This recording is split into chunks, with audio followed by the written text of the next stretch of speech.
Assalamualaikum warahmatullahi wabarakatuh. Sampai paham. Teman-teman, hati-hati dengan yang namanya istidroj. Apa itu istidroj? Istidroj itu adalah orang yang banyak nikmat diberikan kepadanya tapi dia masih maksiat. Saya awali dengan salah satu statement dari rekan saya. Dia mengatakan begini, Nela, aku itu nggak bakti loh sama orang tua. Aku tuh biasa-biasa aja loh. Aku tuh nggak baik loh sama orang tua aku. Tapi rezekiku oke-oke aja sih. Nasibku bagus-bagus aja sih. Nggak ada masalah hidupku. Nah, hati-hati teman-teman. Dalam Islam ada yang namanya istidroj. Apa itu istidroj? Istidroj itu adalah Allah berikan sesuatu kepada orang yang maksiat. Kamu nggak sholat, ini nikmat. Kau tak puasa, ini nikmat. Kau tak ibadah, ini nikmat. Kau riba, ini nikmat. Allah berikan nikmat terus kepada orang yang maksiat. Sampai kapan? Hatta yataqatta. Sampai nanti Allah cabut nikmat itu secara mendadak.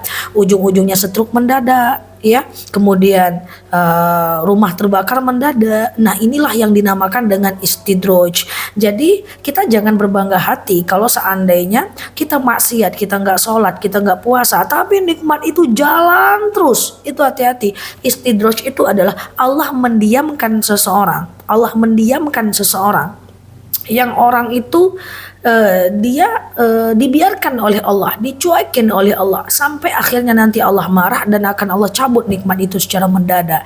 Istidroj ini adalah bab yang paling mengerikan karena prosesnya namanya istidroj, endingnya adalah musibah. Jadi jangan heran kalau ada orang mapan, bangkrut mendadak, ya. Walaupun tidak semua orang yang mengalami hal buruk itu adalah istidroj, bisa jadi itu ujian. Nah, bedanya apa? Kalau istidroj diberikan kepada orang yang maksiat, tak sholat ini nikmat, tak puasa ini nikmat, sampai nanti Allah diamkan, sampai Allah berikan musibah kepada dia. Bedanya dengan ujian, ujian itu Allah berikan kepada orang yang beriman. Contoh, Ustazah, saya udah sholat, saya udah puasa, saya udah zakat, saya udah baik dengan suami, tapi kok banyak aja orang gak suka sama saya. Itu ujian. Ustazah, saya udah sholat, saya udah puasa, saya udah zakat, tapi kok anak saya melawan juga ya, padahal saya udah dekat dengan Allah. Berarti itu ujian.